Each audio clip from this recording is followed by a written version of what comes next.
Bonsoir à tous, bonsoir chers téléspectateurs, chères téléspectatrices. Je suis le docteur Franck Audilet, François Audilet. Et ce soir, c'est la première édition du programme Santé Hebdo. Alors, j'espère que votre journée a été. Ce soir, on va parler santé et déjà, je vais commencer par présenter Santé Hebdo. Santé Hebdo, c'est quoi? En fait, l'idée m'est venue il y a quelques semaines avec le réalisateur et le promoteur de la chaîne Diaspora TV de lancer un programme qui permettait justement de vulgariser la chose médicale, de parler un petit peu des maladies, de la prise en charge et de justement vulgariser la santé. Du coup, il a été établi qu'on va sur pied un programme qui s'appelle Santé Hebdo, qui a lieu toutes les semaines, le mercredi, et au décours duquel nous parlerons d'un problème de santé. Nous expliquerons de long en large ce problème de santé ainsi que sa prise en charge, histoire de faciliter justement les démarches au sein des structures hospitalières dans lesquelles vous irez demain si vous souffrez de l'une de ces pathologies. Donc, j'espère que vous êtes bien calés dans vos fauteuils. Je vous souhaite déjà la bienvenue sur Diaspora TV. Je vous souhaite la bienvenue dans ce programme Santé Hebdo et sans plus tarder, on va passer à la page publicitaire avant de démarrer l'émission à proprement parler. À tout de suite.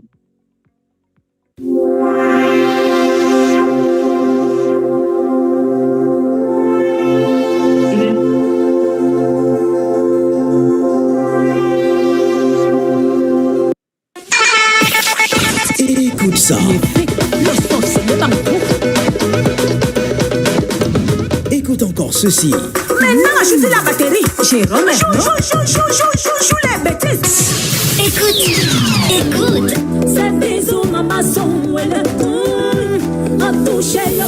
Tu l'as certainement remarqué, la numéro 1 de tous les temps, la lionne indomptable du Bikutsi, l'irrésistible Lady Ponce. Oui. Mon carré d'amoureux, mon carré d'amoureux. Ladies and gentlemen, I present to you Lady Ponce.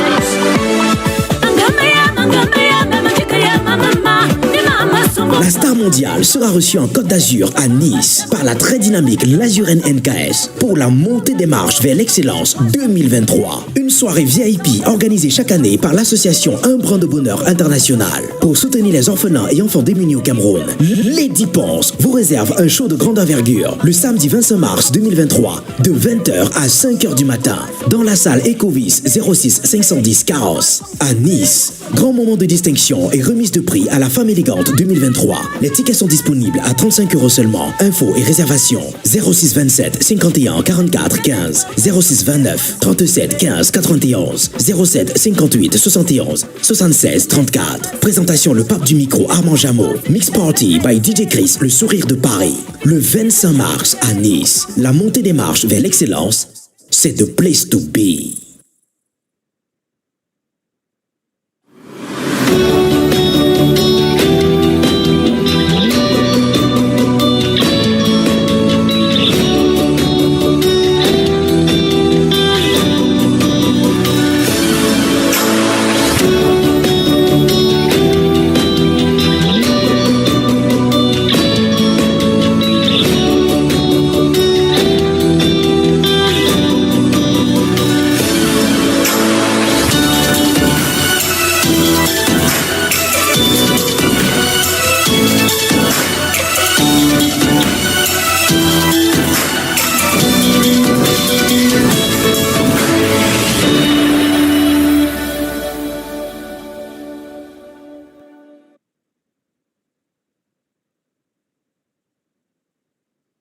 Les enfants encore dit que je... Carrefour de Pengis Night Club présente la Nuit de l'élégance, acte 2, samedi 29 avril 2023 à partir de 20h. Avec 12 artistes, Chris M, à chacun sa chance. À chacun sa chance. Et Mix, le Garla LA. Le gars, elle est ma chose. Prévente 25 €. 25 €. Vente 40 €. Attention, 300 places limitées. Les tickets sont disponibles au Carrefour des Benguistes. Sur la platine, DJ West, DJ Boris Montana et DJ Dosno. Info et Risa 00 324 93 28 49 60. La sécurité est garantie avec 12 artistes, Chris M et Minx du Camer. Salle, art et déco event, boulevard Paul Jenson 5, 6000 Charleroi, Belgique.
Alors, merci au réalisateur pour cette page publicitaire qui, je l'espère, vous a plu.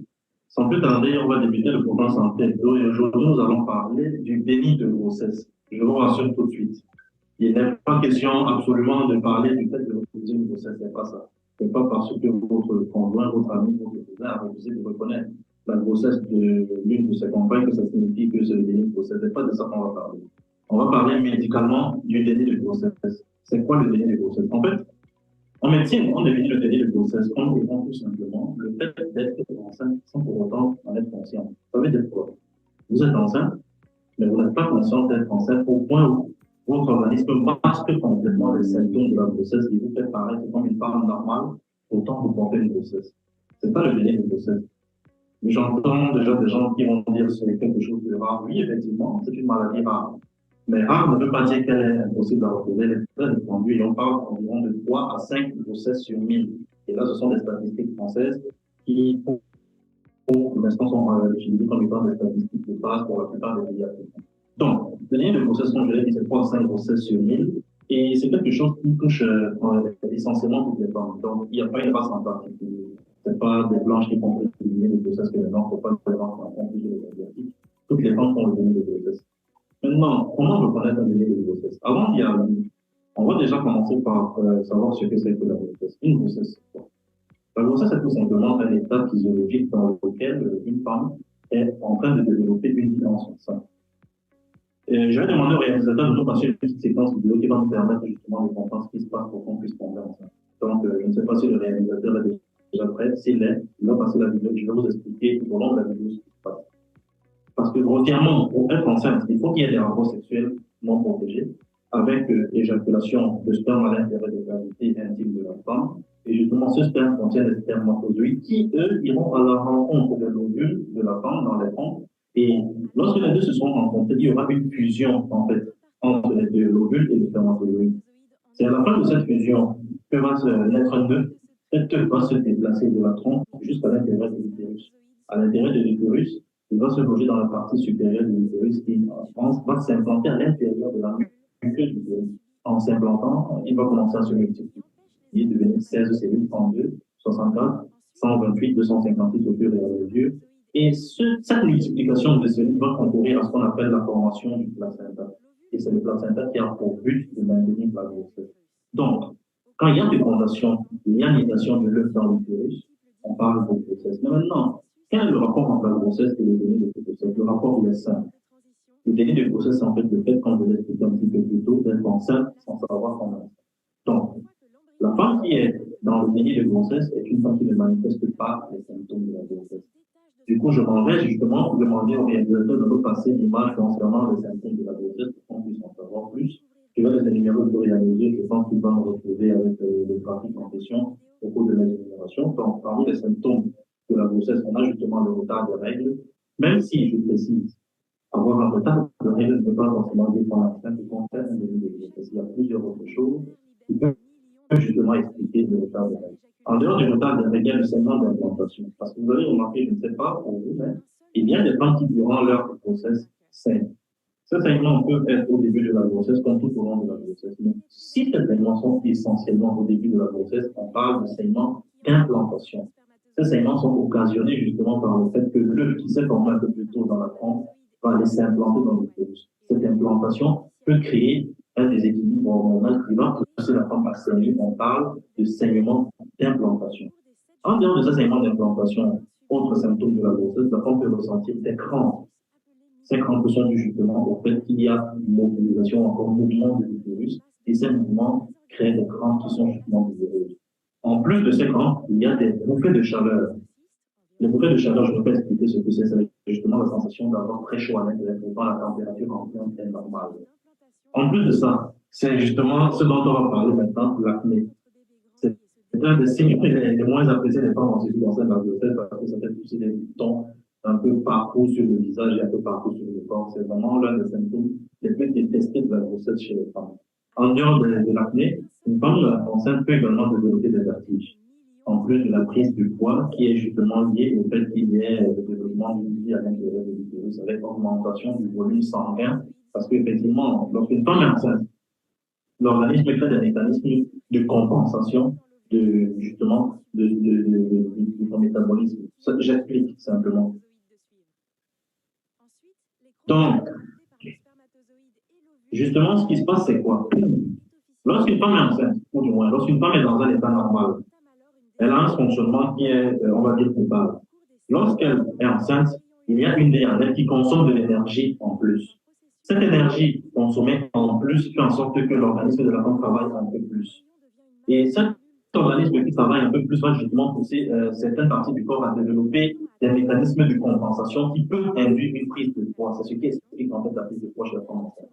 Il y a notamment l'augmentation du volume sanguin parce que le volume sanguin est augmenté chez la femme enceinte. Il passe de 5 à 6 litres de sang à pratiquement 7 à 8 litres de sang chez la femme enceinte. C'est tout à fait normal. Ce n'est pas une maladie, c'est normal. Donc, en dehors de la prise de poids, il y a également des palpitations. Vous allez ressentir un cœur qui bat un peu plus vite que l'accoutumé, un cœur qui bat un peu plus fort, parfois ça va tellement fort que vous ressentez au niveau de la poitrine, ce qui n'est pas normal, mais on va dire c'est un symptôme de la grossesse. En dehors de ça, il y a également des sautes d'humeur. Mais, je vais quand même appuyer un peu d'emphase dessus. C'est pas parce que vous êtes de mauvaise humeur que ça veut dire que vous êtes enceinte et que vous êtes un signe de grossesse. Ça peut peut-être lié à la dépression ou à des problèmes quotidiens, mais sinon, les sautes d'humeur sont également l'un des symptômes de la grossesse, de même que la constipation ou les ballonnements. Donc, il faut toujours être en train de surveiller votre organisme. Quand vous avez des rapports sexuellement protégés, dans les 2 à 3 semaines qui suivent ce rapport sexuel, il faut impérativement surveiller votre organisme pour essayer d'être alerté des signes et symptômes qui peuvent justement expliquer ou justifier la présence d'une grossesse. Donc, en plus de ça, il y a les brûlures d'estomac. Vous allez ressentir des vives douleurs au niveau de l'estomac parce que vous êtes enceinte, justement. En plus de ça, il y a également des maux de tête, même si ce n'est pas un signe ou un symptôme très fréquent, il peut y avoir des maux de tête. Et de plus, et c'est même l'un des symptômes les plus importants, une femme enceinte a beaucoup plus d'envie d'uriner par rapport à une femme normale. Et en plus de cela, elle a une sensibilité au sein qui est augmentée. Du coup, le moindre frottement peut la mettre dans un état très, très, très malsain.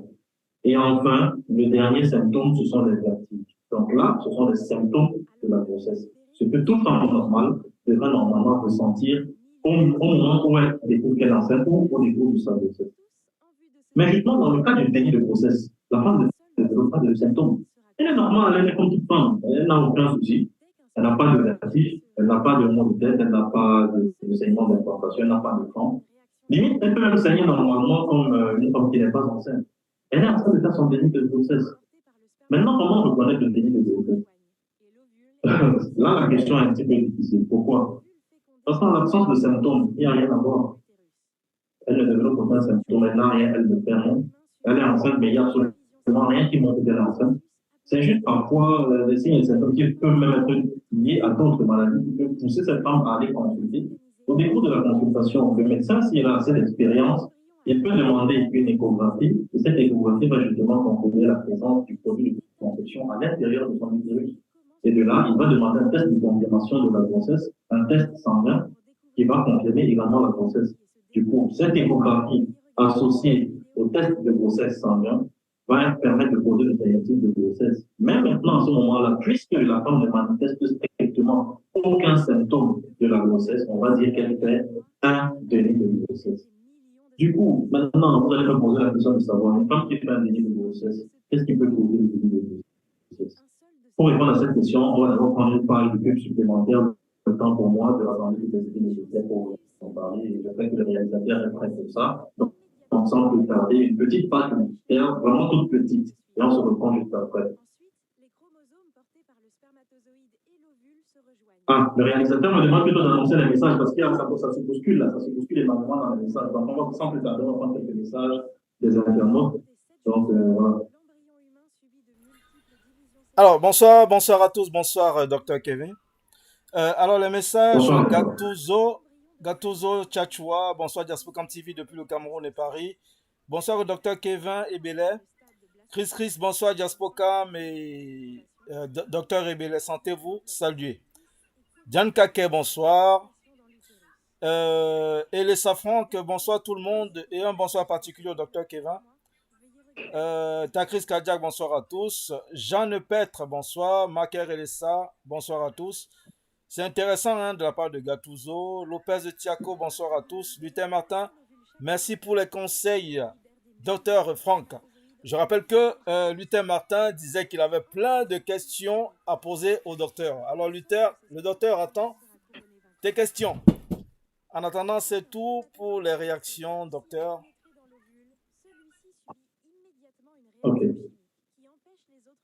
Donc, merci au réalisateur pour cette séance de lecture des messages et autres des internautes. Donc, sans plus tarder, on va parler des causes du déni de grossesse. Le déni de grossesse est une maladie psychologique, en fait. Même pas une maladie, c'est un trouble psychologique, en fait. Parce que l'organisme, dans le déni de grossesse, crée un mécanisme d'autodéfense qui l'empêche d'avoir les répercussions psychologiques et mentales de la grossesse. C'est pourquoi le cerveau ne produit pas ce qui est nécessaire à l'implantation, justement, des symptômes de la grossesse. Parmi les causes qui peuvent justement expliquer le développement du déni de grossesse, il y a les traumatismes de l'enfant, de la petite enfant, notamment les relations conflictuelles familiales avec les parents, par exemple, de ces parents-là qui, en général, menacent leurs enfants de les chasser de la maison si jamais elles tombent enceintes, des choses de ce genre-là. Ça peut pousser une femme à développer un déni de grossesse parce que l'organisme va créer un mécanisme d'autodéfense empêchant à la femme de manifester les symptômes de la grossesse. En dehors de ça, il y a également les traumatismes fœtaux ou maternels, pardon. Justement, parmi ces traumatismes, il y a les interruptions volontaires de grossesse ou encore les morts fœtales épitéraux, mais plus spécifiquement les fausses couches. C'est l'une des causes du développement du déni de grossesse, les fausses couches. En dehors des fausses couches, il y a d'autres causes qui peuvent justement expliquer le déni de grossesse, notamment la dépression et des problèmes, des troubles mentaux, la schizophrénie, tout ce que vous pouvez imaginer. Tous ces éléments sont en fait des causes logiques du développement d'un déni de grossesse. Comme expliqué un peu plus tôt, le déni de grossesse est difficile à diagnostiquer. Il est difficile parce que la femme qui fait un déni de grossesse ne présente aucun symptôme. C'est une maladie silencieuse. Elle ne présente absolument rien.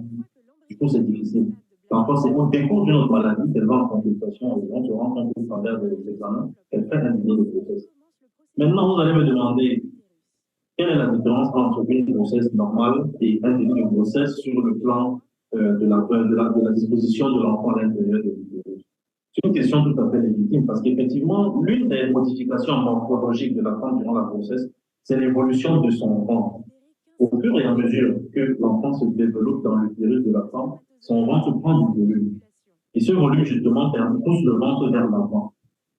Vers l'avant et vers l'arrière. Mais dans le cas du déni de grossesse, parfois même le ventre ne se développe pas. Il reste plat, comme le ventre d'une femme normale. Maintenant, dans ce cas, comment nous distinguons une femme qui fait un déni de grossesse et une femme enceinte normalement? C'est au niveau de la disposition de l'utérus. Dans une grossesse normale, je ne sais pas si le réalisateur peut vous passer cette image, mais je pense qu'elle est disponible justement. C'est une série de 2 images dans lesquelles on voit la disposition de l'enfant à l'intérieur de l'utérus dans le cas d'une grossesse normale et dans le cas d'une grossesse d'un déni de grossesse. Dans le cas d'une grossesse normale, le ventre évolue en avant de manière transversale. Alors que dans le cas d'un déni de grossesse, le ventre s'allonge vers le haut. le ventre s'allongeant vers le haut, c'est en fait l'utérus qui s'allonge vers le haut. Et cet utérus s'allongeant vers le haut, ça fait en sorte que le ventre de la femme peut rester plat, comme celui d'une femme normale, alors qu'elle fait un début de grossesse et qu'elle est enceinte. Maintenant, je ne sais pas si le réalisateur vous a passé cette image, mais à l'intérieur, vous voyez bien la disposition de l'enfant. Même la position de l'enfant est différente à l'intérieur. Je la vois ici, je l'ai également ici sur mon ordinateur. Dans une grossesse classique, une grossesse normale, le ventre est allongé, l'enfant est recroquevillé de manière longitudinale avec les pieds qui sont repliés sur son thorax. Alors que dans le cas d'un déni de grossesse, vous voyez bien l'enfant est positionné comme quelqu'un qui est juste couché sur un lit, avec les bras en dessus et les pieds qui regardent justement vers le haut de l'utérus, vers le haut. Donc, cette image est très intéressante. On va vous la partager dans les commentaires un peu plus tard, je l'espère. Mais elle permet justement de voir la disposition de l'enfant dans l'utérus d'une femme, dans le cas d'une grossesse classique et dans le cas d'une grossesse d'un début de grossesse. Du coup, je ne sais pas si le réalisateur vous a passé cette image, mais on va passer à la phase suivante, qui justement est articulée autour de la prise en charge du début de grossesse. Mais avant d'arriver à la prise en charge du début de grossesse, j'aimerais faire un petit astérisque pour expliquer ceci. Il y a deux types de déni de grossesse. Il y a un déni de grossesse partiel et le déni de grossesse total. Dans le déni de grossesse partiel, comme son nom l'indique, le déni de grossesse peut être levé à un moment de la grossesse. C'est-à-dire quoi? À partir de la 14e semaine de grossesse, le déni de grossesse peut être levé suite à un choc psychologique, suite à X ou Y facteur, et à partir de ce moment-là, les symptômes de la grossesse vont se manifester chez cette femme-là. Ça, c'est un déni de grossesse partiel. Parce qu'elle était déjà enceinte, mais lorsque le blocage qui induisait son déni de grossesse a été levé, les symptômes de la grossesse ont commencé à se manifester. Alors que dans le cadre d'un déni de grossesse total, en fait, la femme est porteuse de son enfant, mais il n'y a strictement aucun symptôme jusqu'à la fin de la grossesse, c'est-à-dire 36-37 semaines. C'est en fait ça la différence entre le déni de grossesse partiel et le déni de grossesse totale. Maintenant, la question de savoir quelle peut être la prise en charge du déni de grossesse. Le déni de grossesse n'a pas de prise en charge particulière parce que c'est une grossesse sans doute comme toutes les autres, à la seule différence étant que la femme porteuse d'un déni de grossesse ne manifeste aucun symptôme de sa grossesse. Du coup, il n'y a pas une prise en charge spéciale. Elle est prise en charge comme toute grossesse normale dès l'instant où le diagnostic de grossesse a été posé, comme je l'ai expliqué un petit peu plus haut, au travers d'une échographie qui va permettre de déterminer la présence à l'intérieur de l'utérus d'un enfant et d'un test de confirmation de la grossesse, un test de grossesse sanguin. Donc, le déni de grossesse n'a pas une prise en charge spéciale. Il est suivi comme toute autre grossesse. À la seule différence étant qu'il faut toujours être très pointilleux de la part du médecin sur les examens demandés pour justement être aux aguets et au taquet par rapport à toute modification ou toute complication qui pourrait intervenir tout au long de la grossesse. Du coup, par la suite, quels peuvent être les risques d'un déni de grossesse? Pour parler des risques, on va déjà parler des risques chez la maman et ensuite des risques chez l'enfant. Mais avant d'y arriver, je ne sais pas si le réalisateur peut encore nous passer une petite page de pub, histoire qu'on puisse justement permettre à la chaîne de vivre. Donc, monsieur le réalisateur, sans plus tarder, s'il vous plaît, une page de pub. Je vous remercie. Écoute ça. Écoute encore ceci. Maintenant, je suis la batterie. Jérôme, chou les bêtises. Écoute. C'est bisous, maman, son Tu l'as certainement remarqué, la numéro 1 de tous les temps, la lionne indomptable du Bikutsi, l'irrésistible Lady Ponce. Oui. Mon carré d'amoureux, mon carré d'amoureux. Ladies and gentlemen, I present to you Lady Ponce.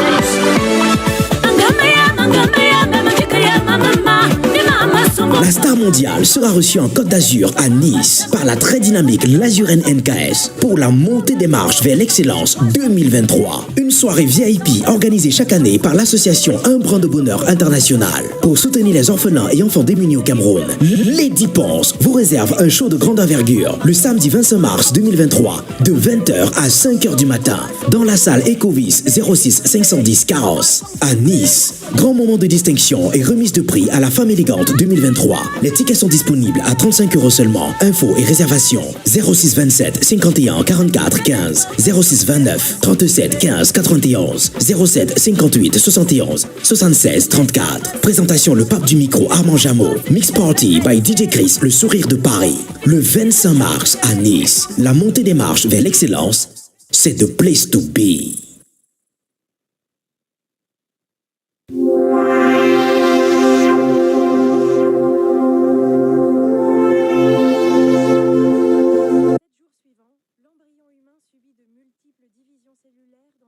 Donc, merci, monsieur le réalisateur, pour la page de pub. On va reprendre où on en était. Nous sommes en train de parler du déni de grossesse. Il était question qu'on aborde justement les risques du déni de grossesse pour la maman et pour l'enfant. On va commencer par la maman. Il faut savoir que durant la grossesse, une femme normalement est censée adopter des habitudes particulières qui lui permettent justement de suivre une grossesse normale et bien jusqu'à l'accouchement. Du coup, durant la grossesse, il est interdit notamment à la femme de consommer du tabac, de consommer de l'alcool, de consommer tout ce qui pourrait induire des complications chez la maman, notamment le développement d'un accouchement prématuré. Ce qui se passe dans le cas du déni de grossesse, c'est quoi?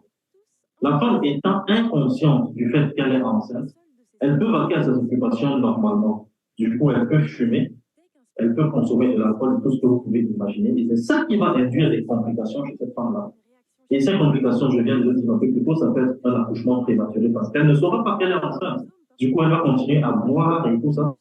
Et par ricochet, on va parler des complications ou des risques pour l'enfant, justement parce qu'on parle de ça. Le principal risque pour l'enfant étant le développement de malformations congénitales ou encore de maladies génétiques qui sont liées à la consommation par la maman durant la grossesse de produits qui sont prohibés durant la grossesse, notamment le syndrome de l'alcoolisation fœtale précoce de l'enfant. C'est-à-dire que c'est un enfant qui est sourd, en fait. Je n'ai pas dit sourd, j'ai dit sourd comme une personne qui a bu de l'alcool. L'enfant va être sourd. Parce que durant sa grossesse, sa maman a consommé de l'alcool, surtout en grande quantité probablement. Du coup, il va être sourd. Et il aura besoin à la naissance d'une prise en charge spécifique parce qu'il devra être sevré de justement son alcoolisme avant de pouvoir se développer normalement, peut-être comme un enfant normal. Donc ça, c'est l'un des risques pour l'enfant. On va continuer avec des risques pour la maman parce que ce n'est pas le seul risque pour la maman, le développement de complications sur le grossesse.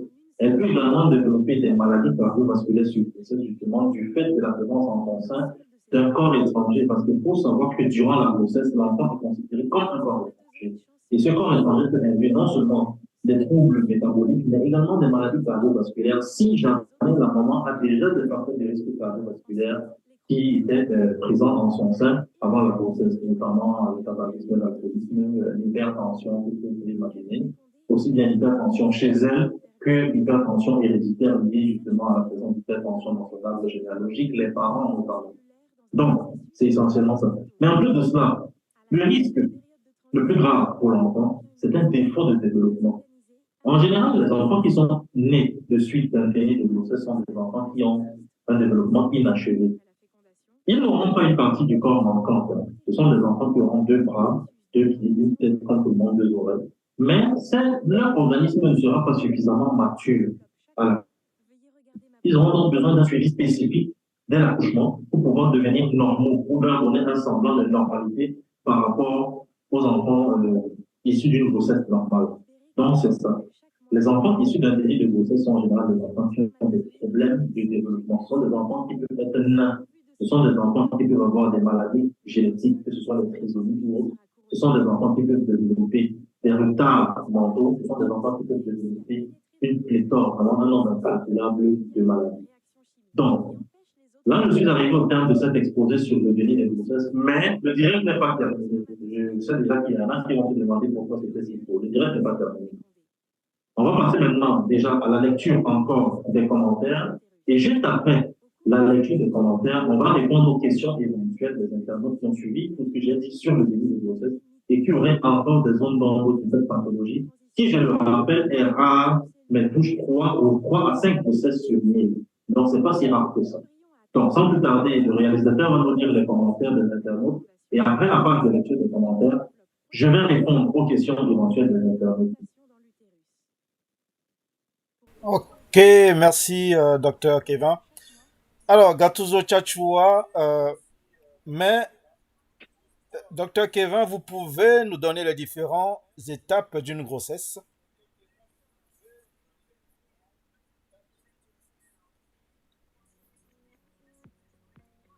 Je ne sais pas si le réalisateur est avec moi, mais l'objectif, c'est de lire une question à la fois ou prendre une série de questions et j'y réponds, je ne sais pas. Non, on va répondre au fur et à mesure, je crois. Je pense que c'est mieux.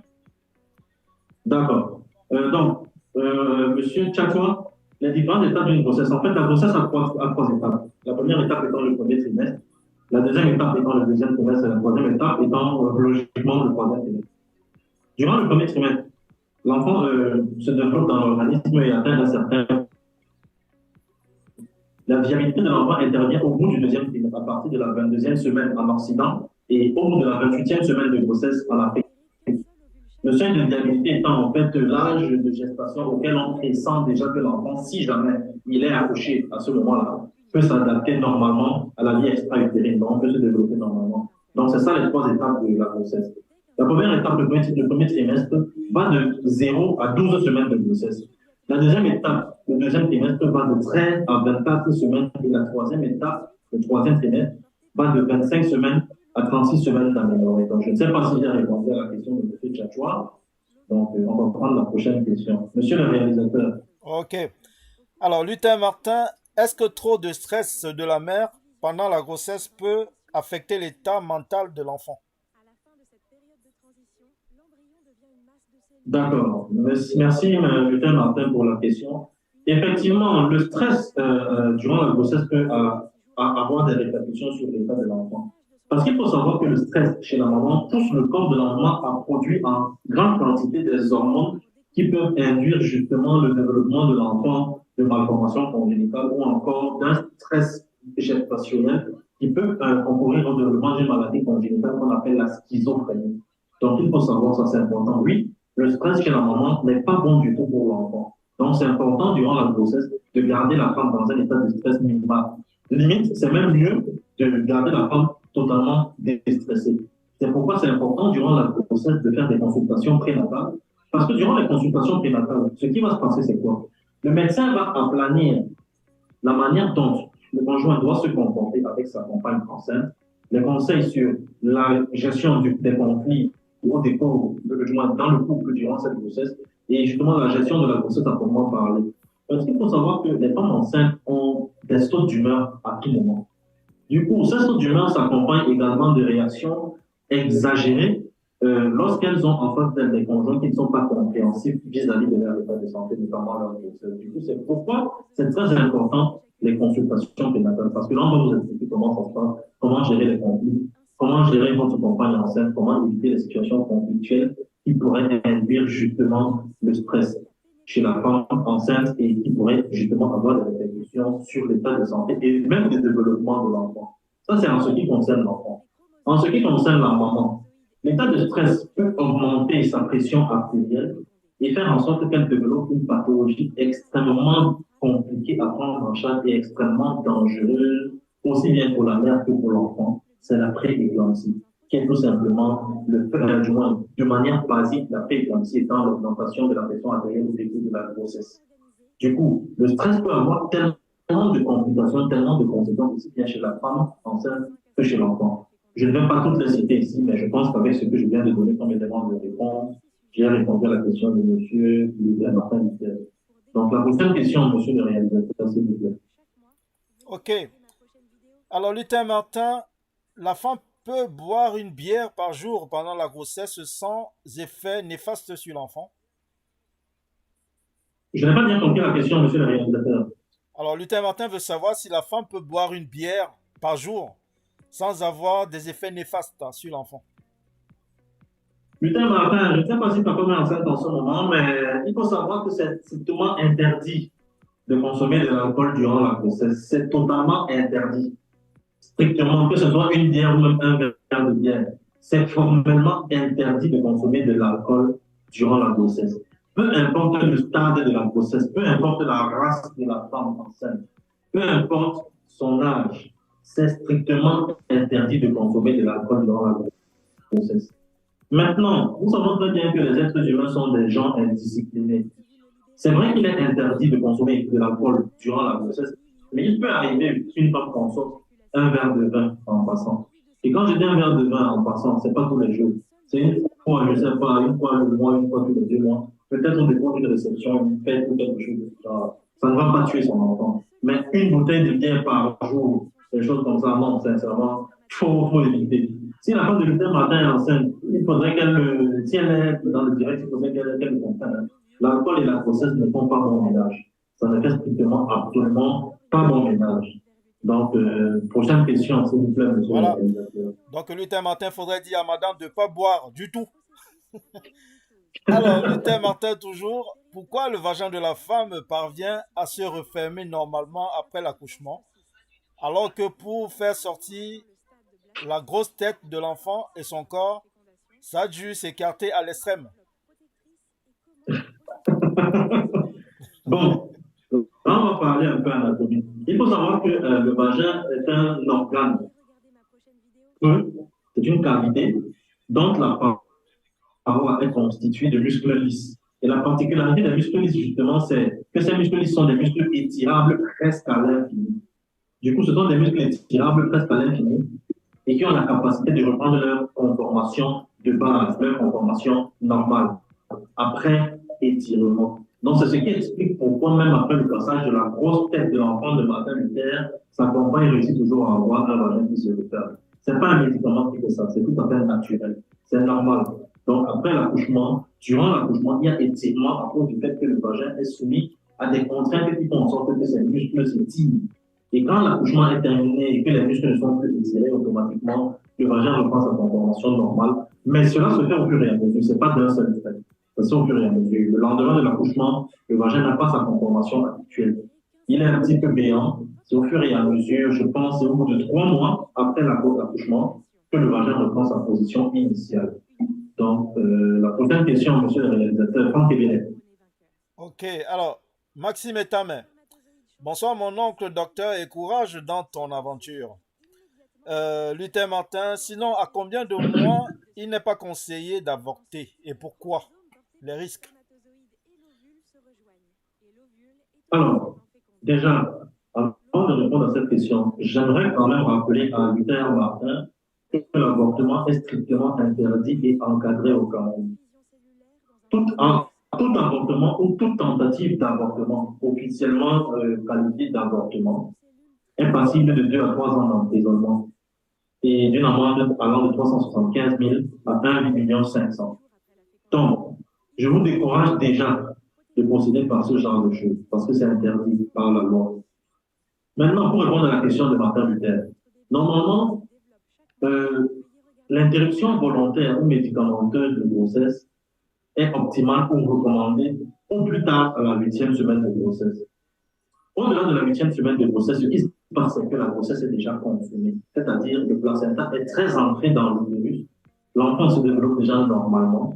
Il y a énormément de vaisseaux sanguins qui sont complètement accolés à la paroi de l'utérus et qui sont également accolés au placenta. C'est pourquoi un avortement après la 8e semaine est dangereux pour la femme enceinte, tout simplement parce qu'au début de cet avortement, elle va saigner abondamment à cause du fait qu'il y a de gros vaisseaux sanguins qui sont justement accolés à la paroi de son utérus et subséquemment accolés à son placenta, qui justement, c'est ça. Donc, pour mieux comprendre, je vais imaginer comme ceci. Le placenta, son rôle, c'est quoi? Le rôle du placenta est de faire office de filtre, en fait, entre la mère et l'enfant. Parce que je vais également expliquer cela pour mieux structurer la raison pour laquelle il est interdit de consommer de l'alcool durant la grossesse. La raison est toute simple. Tout ce qu'une femme enceinte consomme se retrouve dans le sang de son enfant en cours de développement. Comment? Par le placenta. La femme, normalement, tout être humain, normalement, quand il consomme, il ingère des aliments, que ce soit solides ou liquides, ces aliments se retrouvent décapités en minuscules molécules qui sont justement retrouvées à l'intérieur du courant sanguin par le biais de l'absorption intestinale. Ce qui se passe, c'est que dans le cas de la femme enceinte, le placenta joue le rôle de filtre entre la maman enceinte et son enfant.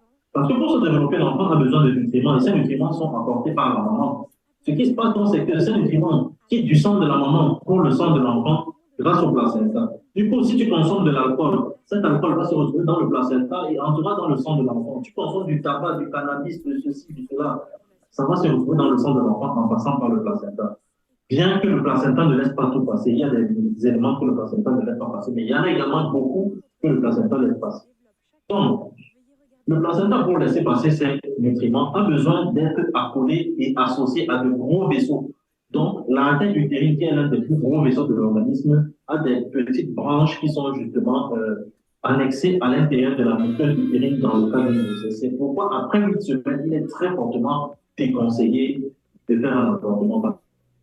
De gros vaisseaux sanguins qui sont disposés dans l'utérus et qui permettent de maintenir la grossesse et d'alimenter l'enfant en nutriments. Après toute tentative d'avortement, ce qui va se passer, c'est que ces gros vaisseaux vont abondamment saigner. Et le risque, suite à un saignement abondant de ce type-là, c'est non seulement le décès de l'enfant, mais en plus de cela, le décès de la maman. C'est pourquoi vous entendez qu'il y a beaucoup de femmes qui décèdent des suites d'un avortement après le délai de 8 semaines. Donc, l'avortement est recommandé au maximum jusqu'à 8 semaines de grossesse, mais je dis et je répète, dans le cadre du Cameroun, il est strictement interdit par la loi de procéder à un avortement. Peu importe la raison. La seule raison qui est autorisée par la loi camerounaise, c'est un avortement de suite peut-être de la découverte d'une malformation congénitale chez l'enfant. Ça, l'État permet ou autorise l'avortement dans ce cas. Mais là, ce n'est plus une interruption volontaire d'avortement, c'est une interruption médicamenteuse de grossesse. Donc, une interruption volontaire de grossesse, c'est plutôt une interruption médicamenteuse de grossesse. Donc, c'est une raison valable, une raison qui peut justifier ou expliquer l'avortement. Et ça, c'est légalement le premier. Donc, Martin Luther, de grâce, pourquoi pas faire avorter la fille? Si elle est enceinte pour la mener à l'hôpital, après son certification, c'est fatal. Donc, prochaine question. D'accord. Alors, Luther Martin toujours. Sinon, à combien de mois il n'est pas conseillé? Oui, ça on a vu. Alors, Sobois Léger, c'est possible d'avoir un déni de grossesse extra-utérine? Ok, merci Sobois Léger pour la question, mais bon, elle n'est peut-être pas du corps médical, donc je peux comprendre la question. La grossesse extra-utérine se voit. Tu ne peux pas cacher la grossesse extra-utérine. Parce que la grossesse extra-utérine, justement, comme son nom l'indique, c'est une grossesse qui est hors de l'utérus. Ça peut être au niveau des trompes ou ailleurs. Et toute grossesse dans cette localisation-là fait extrêmement mal. Ça fait tellement mal que tu ne peux même pas supporter ça. Donc, ce n'est pas possible de faire un déni de grossesse sur une grossesse extra-utérine, tout simplement parce que le déni de grossesse n'a pas de symptômes. La grossesse extra-utérine a des symptômes qui sont tellement intenses que c'est difficile de les cacher, de les masquer. Peu importe, vraiment, ce n'est pas possible. Donc, tu ne peux pas faire un déni de grossesse sur grossesse extra-utérine. Le déni de grossesse ne concerne qu'une grossesse intra-utérine. Voilà. Donc, prochaine question. Monsieur le réalisateur. Alors, Cindy Chinda, pourquoi... bonsoir, docteur. Est-ce que je peux manger ça en tant que femme enceinte? Alors, manger ça, je ne sais pas de quoi il parle. Est-ce qu'il y a une photo à partager ou quelque chose de ce genre? La partie, il faudrait que je vois de quoi il est question. Pour que Chinda ait du même je n'ai pas trop compris non plus. Bon, si elle peut préciser, ce serait bien. Alors, on va passer à la question suivante. Oui, si elle peut préciser, ce serait bien. En attendant la prochaine question. Voilà. Alors, Macaire Elissa, pourquoi une femme enceinte a une telle envie alimentaire, docteur Hubile? La réponse à la question se trouve à l'intérieur de la question elle-même. Femme enceinte, comme je l'ai expliqué un peu plus tôt, il y a deux organismes. L'organisme de la femme et l'organisme de l'enfant. Et pour se développer, l'enfant a besoin de nutriments. L'enfant prend ces nutriments où? Il ne tombe pas du ciel. Ces nutriments, l'enfant les puise à l'intérieur du sang de la maman au travers du placenta. Or, pour que la maman puisse non seulement maintenir son corps en état de fonctionnement général, mais maintenir également l'enfant dans un état de développement continu, les besoins de la maman sont augmentés. C'est pourquoi la maman mange beaucoup plus que d'habitude lorsqu'elle est enceinte, tout simplement. Parce qu'elle a ses besoins à combler et elle a également les besoins de son fœtus, de son embryon à combler. C'est pourquoi elle mange beaucoup plus, en fait. Donc, prochaine question. Monsieur le réalisateur, je ne sais pas si Chinda a finalement énuméré l'aliment dont il ou elle était question par rapport à la question relative au fait s'il était nécessaire, possible de manger ça durant la grossesse. Ah d'accord, il parlait de rapport sexuel. Si c'est possible d'avoir des rapports sexuels durant la grossesse. Oui, voilà. Bon, déjà, j'attire votre attention sur un point essentiel. Il n'y a pas de quantification. Les histoires qu'on dit au quartier, au Canada, du genre, les rapports sexuels durant la grossesse permettent de fortifier l'enfant, ça ne veut rien dire. En plus de cela, les rapports sexuels ne sont strictement pas interdits durant la grossesse. Ils sont même plutôt recommandés. parce qu'ils permettent de maintenir un état de chaleur qui aide la femme justement à maintenir sa grossesse. Parce qu'il faut savoir que la chaleur est importante durant la grossesse. Quand je dis chaleur, je ne parle pas de chaleur du soleil, je parle de chaleur humaine, c'est important. Et ça permet également à la femme de maintenir un taux de production hormonale nécessaire au maintien de la grossesse. Parce qu'il faut savoir que durant le rapport sexuel, l'orgasme est en fait une explosion, c'est une décharge hormonale. Et dans le cas d'une grossesse, cette décharge hormonale peut donc aider l'enfant et la maman à maintenir la grossesse parce qu'il y aura une décharge hormonale d'une hormone bien spécifique qui est la bêta-HCG, qui est une hormone qui maintient la grossesse. Sans bêta-HCG, il n'y a pas de grossesse. C'est pourquoi même dans le diagnostic de la grossesse, l'examen de base qui est nécessaire pour confirmer une grossesse, c'est le dosage de bêta-HCG parce qu'en cas de grossesse, il y a production de bêta-HCG. S'il n'y a pas de bêta-HCG, il n'y a pas de grossesse. Donc, c'est un petit peu ça. Prochaine question, pardon. Alors, Soba Léger, docteur Ebele Keva, le déni de grossesse peut être détecté avec un test de grossesse urinaire? Bon, le débat est un peu compliqué. Pourquoi? Parce que déjà, le test de grossesse urinaire lui-même est homologué, mais pas fiable à 100%. C'est pourquoi même, à la suite d'un test de grossesse urinaire, il est recommandé de faire un test de grossesse sanguin. Parce que le seul test de grossesse qui permet de manière effective, médicalement parlant, de confirmer et de confirmer vraiment le diagnostic de grossesse, c'est le test de grossesse sanguin. Donc, le test de grossesse urinaire n'est pas un examen qui diagnostique le déni de grossesse, parce que je vais expliquer, le déni de grossesse, c'est justement le fait d'être enceinte sans en avoir conscience. C'est au défaut d'un examen de routine. On peut demander un test de grossesse ou encore une échographie, et quand on se rend compte du fait que, ah, tiens, cette femme est enceinte. Mais sinon, oui, avec un test de grossesse urinaire, si jamais le diagnostic de grossesse est positif et que tu ne te rends pas compte de la présence chez la femme de symptômes de grossesse, tu peux également demander une échographie qui va confirmer la présence d'un enfant dans son utérus. Donc, lui, le test de grossesse peut être utilisé pour confirmer, du moins pour diagnostiquer la grossesse. Et justement, si le test de grossesse urinaire se révèle être positif chez une femme ne présentant aucun signe ou symptôme de la grossesse, on va tout simplement classifier cette femme comme étant une femme faisant un déni de grossesse. Mais ça, justement, c'est le test de grossesse urinaire qui aura confirmé sa grossesse. Donc, prochaine question, monsieur le réalisateur. Mais monsieur le réalisateur, je ne vous entends pas trop. Vous n'avez pas de questions pour la vie? Non. Moi, je suis là uniquement pour relayer les questions. Moi, je ne pose pas de questions. Ok, alors, prochaine question. Gattuso Tchatchoua, merci pour la réponse, docteur Ebele. Ta crise cardiaque, moi, j'aimerais savoir à quoi sont dues les nausées chez une femme enceinte. D'accord.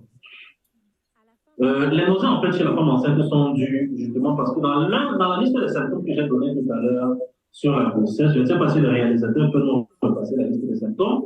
À l'intérieur de la liste des symptômes de la grossesse, il y avait justement des brûlures d'estomac. Les nausées en général sont liées aux brûlures d'estomac parce qu'il y aura des remontées gastriques du contenu de l'estomac vers l'œsophage ou encore vers la bouche. Et ce sont ces remontées qui vont montrer des nausées. En dehors de ça, les hormones qui sont produites par le corps de la femme durant la grossesse sont des hormones qui vont induire l'envie de vomir parce qu'il y aura une explosion d'hormones. Cette explosion d'hormones va donner à la femme l'envie de vomir, c'est ça qui va créer ces nausées-là. Donc, je ne sais pas si le réalisateur vous a repassé la liste des symptômes. À l'intérieur de la liste des symptômes, le cadran inférieur, au niveau de la quatrième case en allant de la gauche vers la droite, vous avez les brûlures d'estomac. Ce sont ces brûlures d'estomac qui sont l'une des explications de l'installation des nausées chez la femme, en plus des décharges hormonales qui vont créer l'envie de vomir et donc justement ces nausées. Donc, je ne sais pas si j'ai répondu à la question de la crise cardiaque. Il ne faut pas faire de crise cardiaque, il ne faut pas non plus venir nous donner crise cardiaque ici. Donc, j'espère que c'est juste un nom, que ce n'est pas un distributeur de crise cardiaque. Ouais. Alors, la prochaine question. D'accord, docteur, je vais lui dire d'arrêter de boire de la part de Luther Martin. Alors, ta crise cardiaque qui répond à Luther Martin, dis à ta go de ne plus boire, frère, sinon tu risques d'avoir un grand buveur de bière chez toi. Alors, Chris, est-ce vrai que pour un couple dont la femme est enceinte, il faudrait qu'il y ait beaucoup de rapports sexuels pour donner la voix? Si oui, à quel moment pendant la grossesse il faut accentuer les rapports? Alors, il n'y a aucune corrélation entre la quantité de rapports sexuels ou la périodicité des rapports sexuels durant la grossesse et le développement de l'enfant. Le développement de l'enfant est conditionné par la présence d'une maman vivante. Parce que si la maman n'est pas vivante, elle ne pourra pas manger et apporter les nutriments dans son sang qui seront ensuite puisés par l'enfant au travers du placenta pour se développer. Donc, il n'y a strictement aucune relation entre la quantité des rapports sexuels, la périodicité des rapports sexuels durant la grossesse et le développement de l'enfant. Strictement pas. Maintenant, j'ai parlé tout à l'heure un peu plus tôt de la notion de chaleur humaine durant la grossesse, qui était très importante pour le maintien de la grossesse. C'est vrai, je l'ai dit, mais il n'y a pas de moment spécifique. Ça dépend de tout un chacun. C'est pas comme si vous décidez de planifier des rapports. C'est quelque chose qui se décide de manière inopinée dans un couple. Donc, il n'y a pas de moment spécifique et il n'y a pas de quantité de rapports sexuels à recommander pour en parler. Même si, en ce qui concerne l'homme, je sais que les hommes vont être contents de l'OMS recommande entre 18 et 24 rapports sexuels pour un homme par mois pour maintenir une bonne santé prostatique. Donc, les hommes, là, je vais un petit peu enquêter sur le sujet, mais il faut savoir que vous avez normalement droit à 18 ou 24 rapports sexuels par mois pour être en bonne santé. Ça, c'est pas moi qui le dis, ce sont les recommandations des savants de la santé. Donc, voilà. Voilà. Alors, Luther Martin, je sais que l'avortement est interdit, mais on ne peut pas obliger une femme de conserver un enfant indésirable. Alors, Maxime et Tam, tu veux répondre à ce...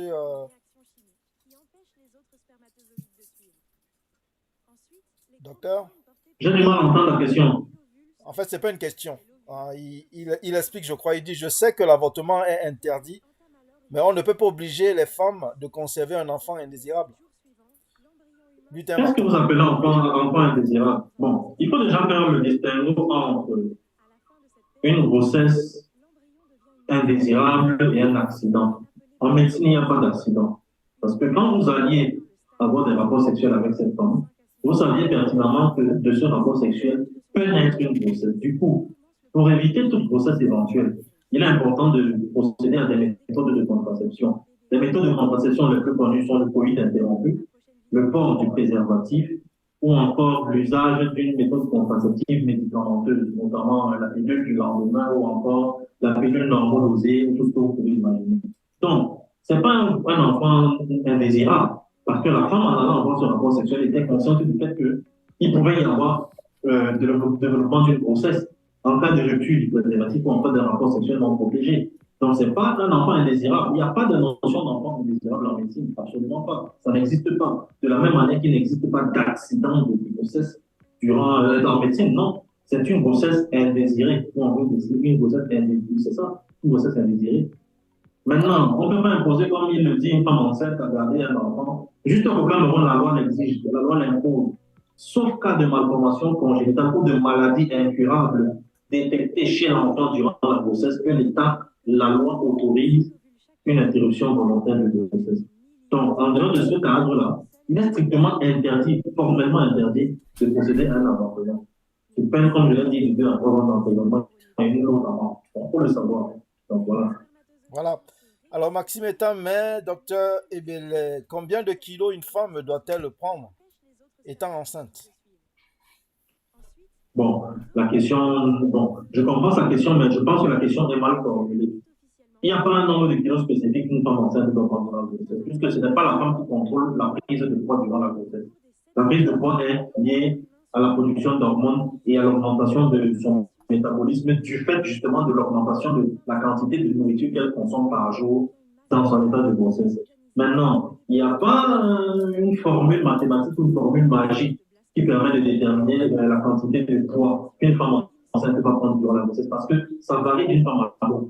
Même dans une même famille, deux sœurs, même jumelles, peuvent prendre différemment une quantité spécifique de poids durant la grossesse. Donc, il n'y a pas une formule mathématique spéciale pour ça, en fait. Ok. Donc, super. Alors, Luther Martin, merci, docteur, pour la précision de l'information.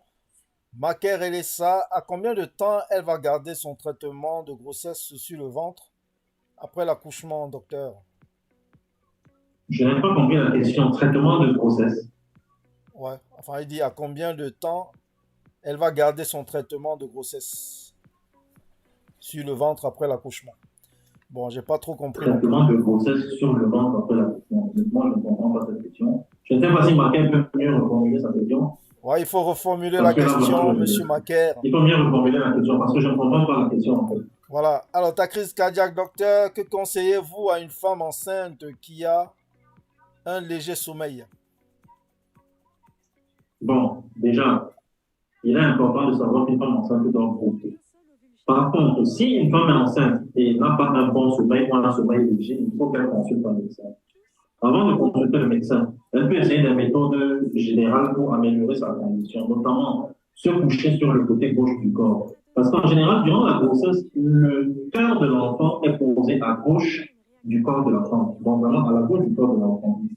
Au début de la grossesse, l'enfant est dans une position qui fait en sorte que son cœur se situe à la gauche du corps de l'enfant. Et en plus de cela, l'implantation du placenta à l'intérieur de l'utérus se fait en général du côté droit de l'utérus, ce qui fait que les gros vaisseaux se trouvant de ce côté, il est difficile pour la femme de bien dormir si elle se trouve du côté droit du corps ou sur le ventre, sur le dos. C'est pourquoi en médecine, on recommande aux femmes enceintes de se coucher essentiellement sur le côté gauche du corps. Ça permet de réguler le flux de circulation de sang à l'intérieur du corps de l'enfant, de la maman, et ça permet également d'abaisser la tension artérielle de la maman enceinte. Toutes ces méthodes permettent d'améliorer la qualité du sommeil. En plus de cela, il est recommandé à la femme enceinte de s'infliger le fait de laisser les appareils électroniques qui donnent des filtres bleus un peu plus tôt avant de dormir, notamment vers 18 heures, le temps pour elle que son cerveau se réadapte à la lumière naturelle, peut-être des ampoules et tout, pour mieux dormir. Donc, en dehors de cette méthode-là, il y a également le fait de justement consommer beaucoup d'eau. Il faut consommer beaucoup d'eau quand on est enceinte. Il faut consommer beaucoup d'eau parce que la déshydratation peut également induire des troubles du sommeil chez une femme enceinte et même chez un être humain normal. Mais c'est beaucoup plus marqué chez la femme enceinte. Donc, ce sont des petites mesures qui permettent en fait d'améliorer la qualité du sommeil de la femme. Mais si malgré ces mesures-là, justement, la femme enceinte a toujours du mal à bien dormir durant sa grossesse, il faut qu'elle consulte. Il n'est pas nécessaire de prendre un médicament spécifique, je ne sais pas trop, il faut qu'elle consulte en fait. Donc, voilà. Ok. Alors, Gattuso, docteur Rebele, quelle est la couleur d'un bon sperme? Oh, la couleur d'un bon sperme.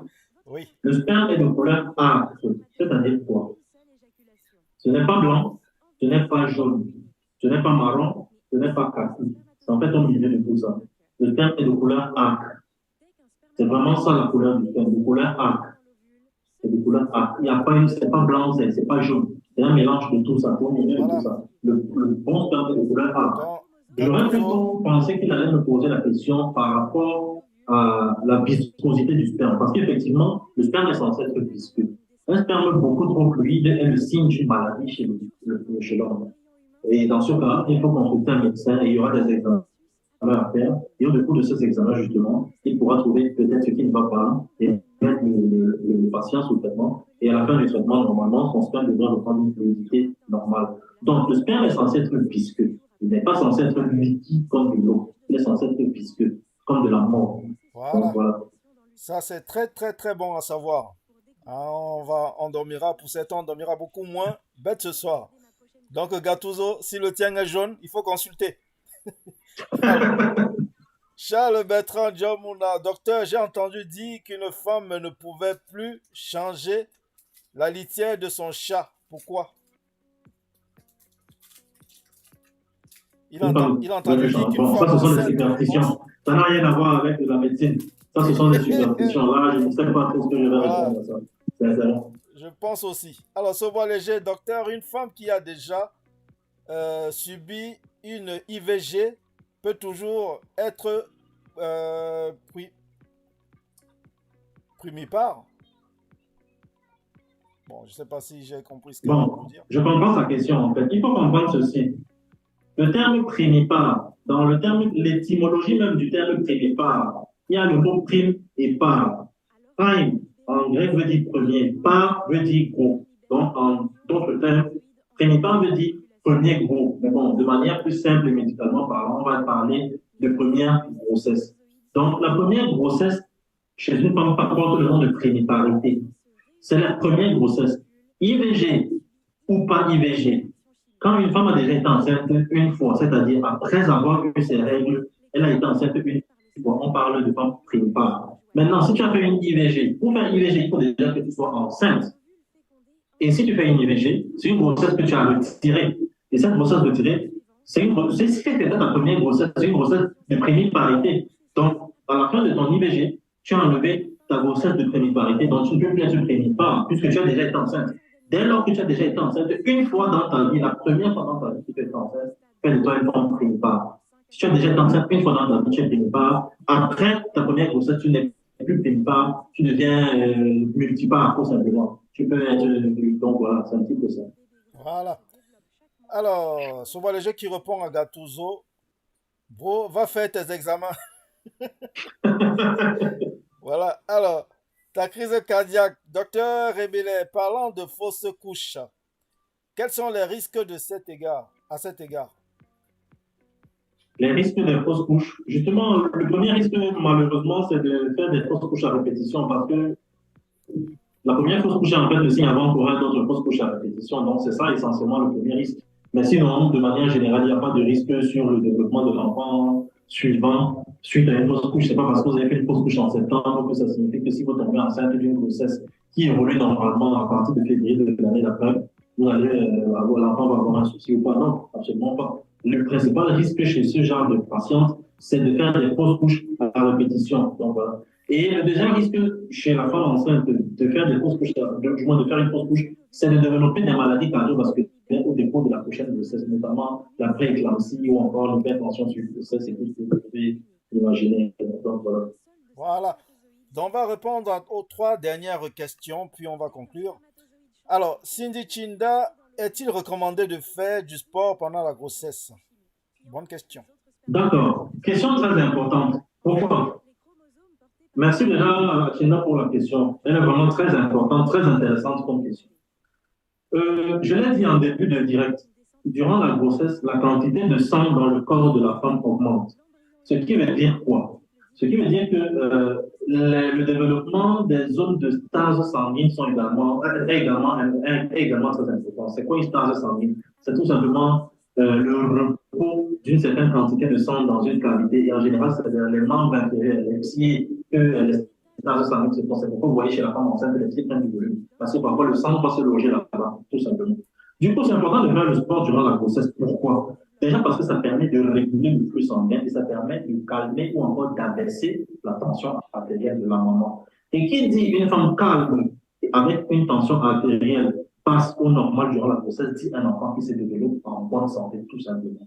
Maintenant, on n'a pas demandé à la femme enceinte d'aller faire le Paris-Dakar ou encore d'aller courir le marathon ou de jouer. Non. Ce sont des sports vraiment, des sports calmes, de la danse, du pilates, des choses comme ça. Vraiment, un sport vraiment de pas très grande intensité, donc ça fait ça. Mais, sous réserve de ce que, durant cet effort physique, la femme ne ressente pas de douleur. Parce que dès lors où elle ressent une douleur, même si cette douleur n'est pas liée à sa grossesse, il faut qu'elle arrête l'activité physique. Donc, c'est pourquoi c'est important de faire du sport, mais pas du sport de grande intensité. Donc, voilà. Voilà. Alors, Lutin Martin, nous, alors, avec le sperme Lolo, à force de faire, on meurt. Okay. Alors, ta crise cardiaque, docteur, est-ce qu'il y a des aliments à bannir de l'alimentation d'une femme enceinte? D'accord. Oui, il y a des aliments à bannir de l'alimentation d'une femme enceinte. Je m'explique. Le risque ou encore ce que les médecins combattent durant la grossesse, c'est l'incidence d'un accouchement prématuré. Et justement, je parle de ça parce que durant la grossesse, il faut éviter tout ce qui pourrait induire un accouchement prématuré. Et parmi les choses qui peuvent induire un accouchement prématuré, il y a certains aliments, notamment les viandes, les poissons, les saucissons, tout ce que vous pouvez imaginer, les fromages, tous les produits frais, en fait, qui ne sont pas cuits, sont des produits à éviter vraiment durant la grossesse. Pourquoi ils sont à éviter? Tout simplement parce que ces produits, en général, sont porteurs de bactéries qui peuvent induire une infection chez une femme enceinte. Et toute infection chez la femme enceinte peut induire le développement d'un certain nombre de molécules qui vont activer le col utérin et le mettre dans une situation qui pourrait induire justement l'incidence d'un début de travail prématuré et donc d'un accouchement prématuré. Donc, le lait, les viandes, poissons, fromage, tout ce que vous pouvez imaginer sont à prohiber durant la grossesse. Maintenant, je sais que l'être humain est discipliné. Ce sont des aliments interdits à prohiber au même titre que l'alcool et le tabac durant la grossesse. Mais une tranche de saucisson comme ça en passant, c'est pas ça qui va empêcher une grossesse de se développer. Le but étant justement de s'assurer que les aliments sont bien cuits avant de les consommer durant la grossesse. Alors, je vais lire une dernière question qui m'a l'air plutôt intéressante de la part de Saubois Léger qui demande alors, docteur, est-il possible d'avoir les jumeaux de pères différents? Je vais laisser Saubois Léger répondre même à cette question. Ok. Mais bon, question très pertinente quand même. Écoutez, c'est pas possible d'avoir des jumeaux de deux pères différents. Pourquoi? Parce que le jumeau, en fait, est un œuf unique, hein, issu d'une seule fécondation, mais qui, à un moment de sa division, parce que je l'ai dit, la fécondation est en fait la rencontre entre un spermatozoïde et un ovule, et la pénétration du spermatozoïde à l'intérieur de l'ovule va former un œuf. Cet œuf, c'est d'abord une cellule, ensuite il va se multiplier par des mitoses, et tout pour devenir 2 cellules, 4 cellules, et ainsi de suite. Ce qui va se passer, c'est que au moment de cette multiplication cellulaire, il peut y avoir la formation d'une cloison qui va délimiter ces cellules-là. Et cette cloison va faire en sorte que ce sont des phénomènes, on va dire, naturels. Ce n'est pas quelque chose qu'on peut induire. Ce sont des phénomènes naturels qu'on ne peut pas contrôler, en fait. Donc, la formation de cette cloison va faire en sorte que l'œuf qui était peut-être 4 cellules va devenir 2 cellules séparées par une cloison. Et ces 2 cellules vont elles-mêmes continuer à se multiplier de leur côté. Et c'est ça qui va donc former 2 jumeaux. Mais ceci étant que ces 2 jumeaux auront un seul placenta. D'accord? Mais ce seul placenta peut être maintenant divisé en 2 sacs gestationnels, c'est-à-dire chaque sac gestationnel aura un enfant. Ce seront peut-être des faux jumeaux. Mais il peut également y avoir le cas où justement ces jumeaux sont dans un seul sac gestationnel. Tous les 2, ce sont de vrais jumeaux. Donc, voilà. Donc il n'est pas possible d'avoir 2 jumeaux de 2 pères différents. Sauf peut-être dans les villages bassins où on fait de la sorcellerie. Ok. Donc voilà tout, docteur Kevin. Je te laisse conclure. Donc, je remercie déjà ceux qui ont été nombreux ce soir à m'écouter. Je remercie également ceux qui ont été nombreux ce soir à respecter le rendez-vous de Diaspora. Je vous rappelle que Santé Hebdo est un magazine hebdomadaire qui se tient toutes les semaines désormais sur Diaspora TV. Donc, je vous invite à revenir mercredi de la semaine prochaine parce qu'on parlera d'un sujet très important. Je ne vais pas vous donner en avant-première le sujet dont on va parler la semaine prochaine. On va le publier, je pense, d'ici la fin de cette semaine sur la page Diaspora de jour. Je vous invite tacitement à regarder avec assiduité la page Diaspora, à la partager, à liker les publications qui sont dessus si vous voulez savoir de quoi on parlera la semaine prochaine dans le cadre de cette émission Santé Hebdo, qui, pour rappel, a pour but de vous vulgariser la chose médicale. Donc, une fois encore, je vous remercie à tous pour votre attention et j'espère que ce soir vous dormirez moins bête et que demain vous saurez peut-être diagnostiquer un délit de grossesse au sein de votre famille ou parmi vos amis. Donc, je vais remettre l'antenne au réalisateur. Je vous remercie encore une fois pour votre attention et je vous donne rendez-vous à la semaine prochaine, 20h, pour la deuxième édition de Santé Hebdo. Bonne soirée à tous et surtout sortez couverts. Votre partenaire libère des millions de spermatozoïdes en une seule éjaculation. Tous en vue de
Écoute ça. Écoute encore ceci. Maintenant, ajoutez la batterie. Jérôme, chou les bêtises. Écoute.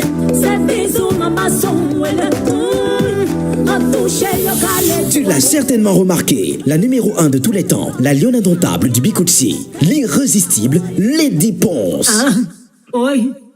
Mon carré d'amoureux, mon carré d'amoureux.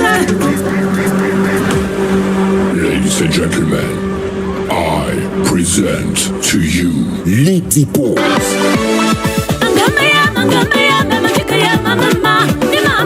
La star mondiale sera reçue en Côte d'Azur à Nice par la très dynamique Lazuren NKS pour la montée des marches vers l'excellence 2023. Une soirée VIP organisée chaque année par l'association Un Brin de Bonheur International pour soutenir les orphelins et enfants démunis au Cameroun. Lady Ponce vous réserve un show de grande envergure le samedi 25 mars 2023 de 20h à 5h du matin dans la salle Ecovis 06 510 Carrosse à Nice. Grand moment de distinction et remise de prix à la femme élégante 2023. Les tickets sont disponibles à 35 € seulement. Infos et réservations 06 27 51 44 15 06 29 37 15 91 07 58 71 76 34. Présentation le pape du micro Armand Jameau. Mix Party by DJ Chris, le sourire de Paris. Le 25 mars à Nice. La montée des marches vers l'excellence, c'est the place to be. Les enfants encore dit que tu... Carrefour de Pingis Night Club présente la nuit de l'élégance, acte 2, samedi 29 avril 2023 à partir de 20h. Avec 12 artistes, Chris M, à chacun sa chance. À chacun sa chance. Et Mix, le Garla LA. Le gars, elle est... Prévente 25 €.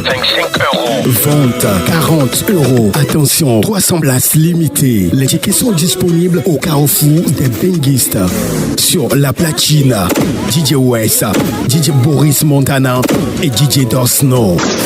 Info et Reza 00 324 93 28 49 60. La sécurité est garantie avec 12 artistes, Chris M et Minx du Camer.